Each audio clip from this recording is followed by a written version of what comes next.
wearable technology, and we had a chance to talk a little bit before, the presenters here today had a chance to talk a little bit before. I think we come from two different approaches, and so that's pretty cool. I'll just get started. We can go to the next slide, please. What is wearable technology? It's exactly as it says. It's technology that you can wear, and the applications right now are really broad. We see a lot of people wearing watches, we see people wearing glasses, we see people wearing actual medical devices that help them, and so all of that fits into the field of wearable technology.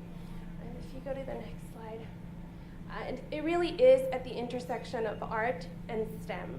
And so what is STEM? And you can go to the next. It's science, technology, engineering, mathematics. It's all around us. Everything that we do, everything that you see in this room, that you see outside, has touched one of these professions. One of these professionals is involved in almost everything we do. And while it might seem a little obvious to people who are in the field, it's not that obvious for everyone. And it's not something that feels accessible to everyone. So today, wearable technology is a growing industry. I think people think of it as something that's new. It's not. It's actually been around for a long time. So if you go to the next one. Starting with an abacus ring many, many years ago, people taking what would be a form of a calculator today and putting it directly on their ring. So many different ways that you could really integrate the technology that we use around us and how our body moves and how our body works and the capabilities that we have. And so it's evolved and evolved and evolved, and today some of the coolest or most popular technologies are those that I mentioned before. Google Glass was another cool one. I'm actually from California, and Google Glass started being very popular in the Google area, which is up Northern California. And it's really cool to see the capabilities it has. Lately, there's another technology called the Google Cardboard box. It's something where you take your phone and you have a cardboard box, and how that technology works is that you're able to install your phone on it and see pictures in three dimensions. So lately, there was a case of a patient, a toddler, who had a heart condition, and doctors could not figure out how to solve it. So they used this very simple technology to get a 3D image of the internal organs of the toddler, and from that were able to solve her condition. Wearable technology is everywhere from the healthcare industry to fashion. And today, this week, you hear a lot of very inspiring women. I think fashion has been one of the biggest topics this time. And it's, again, not so obvious that technology can be a part of fashion. A few weeks ago, this picture's from a few weeks ago at the Met Gala. It's a big gala that's held for celebrities celebrating a lot of the movies that have come out throughout the year, and it has a theme every year. This year it was technology and man, and so they integrated. So if you go back one slide, they integrated this circuit of LEDs. It was actually fiber optics into the dress of this model, and so it's just to show, wearable technology can be usable, but it can also be integrated into something that's very important to a whole industry. Next one, again, very broad applications, and then one more. And one more, yeah, sorry. And it's growing. These are data just from 2014, and as we project it to be in 2019, $9 billion industry just for head-worn devices. So that's just a section of the wearable technology industry. And if you go to the next slide, here's where what I really want to talk about. And the purpose of this conference is about uniting women and empowering women. 50% of the population is women, obvious. 100% of the technology affects women, also obvious. So where are the women in technology? to the next slide. These are some statistics from my home country in the U.S. From 1970 to 2011, the percentage of women represented in the industry has grown, but it hasn't grown fast enough because technology has grown 10 times faster than that. Eco, one more.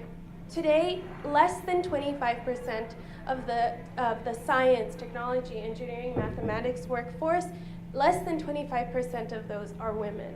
I get to be one of them. So it's still really difficult to walk into my job every day and be one of few women. It doesn't make me less capable. It doesn't make me want to do my job any less. It actually makes me really empowered to go and get more women so that this topic doesn't have to be one of conversation anymore in a few years.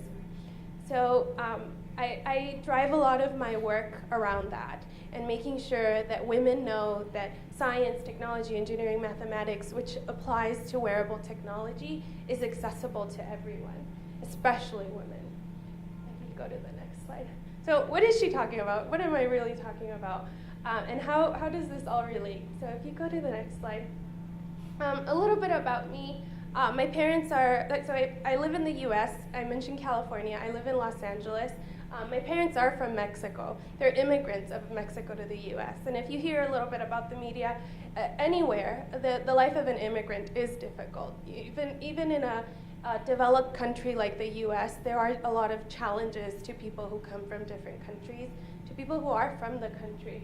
And so my parents did not grow up, when I grew up with my parents, there weren't a lot of privileges. There wasn't, we were low income, had a lot of support from different government programs, but it wasn't a system that supported people like me, people like my family, to really continue in education, continue into higher education. It was something that, like a lot of challenging situations, had to be self-driven.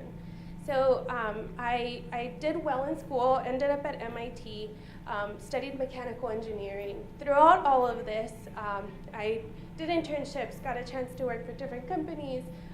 One of the coolest things I've had to work on was at NASA. I worked on the Mars Curiosity rover. That's the latest of the exploration rovers that launched to Mars. And through all of this, I'm thinking, this is my life, this is super cool. How did I ever get here? And where are all the other people that I grew up with? Where are all the women? Where are all the families of immigrants? And so today, I'm actually a full-time engineer, and I am an educator. I teach courses to students around all of this. And just recently launched a startup around STEM education. The reason I mention all of this is because, like you hear around this week, there are experiences in your life that eventually get you to where you want, where you feel you fit most. So far for me, it's around educating people. It's around educating women, educating those who don't necessarily have all the resources. So I mentioned our startup, Giggle Chips. We launched 3 years ago. It came through different forms. Our goal is to make STEM, so science, technology, engineering, mathematics education, fun and accessible, and make it seem attainable to kids. And I had on my front slide, wearable technology, a field for all the ages, because it really is. So I taught a course in wearable technology to high school girls from low-income communities in the Los Angeles area. And there's 16-year-old girls that know what this technology is about now. So it means that it's a field that's attainable to everyone. Giggle Chips, oh yeah, so this is the course that we taught. It was an integration of an LED strip, an Arduino, a sensor that's inside the shoe. And so from start to finish, the girls learned coding, they learned manufacturing, fabrication of the whole piece. They learned about sensors, they learned about LEDs, and all in 2 weeks' time.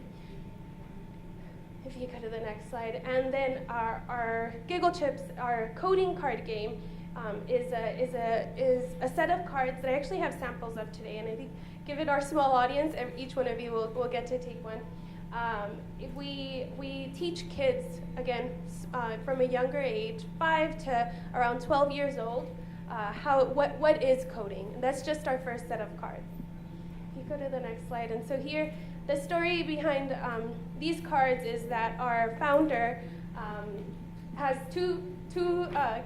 a daughter and a son. The daughter was in the previous photo. This is her son.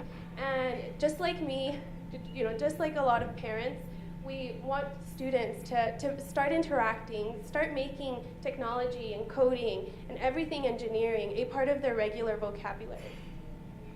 Go to the next slide. So click once, I think it'll, just some takeaways. Wearable technology is broad. The applications are continuing to grow, so jump in. There's a lot of ways to do that. Where are the women? We are missing a lot of women in this field, so also jump in. And it starts at an early age. So education of STEM and technology starts very early. So it's important for us to make that a part of the conversation. So just as a tip, something that I think I've benefited from is proactive mentors. So whether it comes through being able to meet a student and say, you know what, you're a woman, and it doesn't mean that you're limited to X. You look at how many other things that you can be involved with, and being proactive about that has benefited a lot of us. So it's an opportunity to give back. And that's it. Oh yeah. So importance of wearable technology. When we did our wearable technology session, and all the girls left with their light up shoes, this was one of our pictures. So if you know any kids, they know they want light up shoes. Tell them what it's about. Thank you. So I'll pass it on to Nidhi, and she has a company today that is in wearable technology. She's living it every day. Hi, very good afternoon to all of you. And thanks, Madeline, for a great presentation. I think championing women in STEM, so we are 2 women probably doing some bit of technology. So let me start by introducing myself. I run a company called Zoctor Health, which I believe is one of the most promising startups. We've been featured in Tech Asia, I've been interviewed in Bloomberg, and we've been written about in Times of India, Economic Times, etc. As a company which will change the way health tech is managed. So what we really do is that we work with specific patients with specific diseases. So oncology, as an example, or neuropsychiatric conditions like Alzheimer's or Parkinson's, and also we work in mother and child care or COPD, etc. So chronic long-term conditions wherein we provide support at home. Now there are 2 components to providing support at home. The first component is that you need to have the people to do that. So nurses, attendants, doctors, physiotherapists, dietitians, counselors. And the second part is technology. So before I get into what Zoctor does, let me, on the technology side, let me, since it's a small audience, why don't we do some group psychotherapy or some hypnosis? Is everybody okay or game for it? Okay, so let's close your eyes for like a second and think about circa 2025. And you can open your eyes now, I'll continue with the vision. So 2025, there is a woman who's 150 years of age. I do not call her an old woman because humans may live till that median age in another 10 years. Kind of the amount of investment that's going into technologies to make you young. Now this woman lives in a home, but it's a very special home. So when she gets up in the morning and goes to the loo, there are sensors that will analyze her urine and stool in real time and see whether everything is okay with the system, the bacterial count, etc. Then when she walks and ambles to her kitchen, there'll be a dashboard which will say, look, you need to eat A, B, C, D, E. This is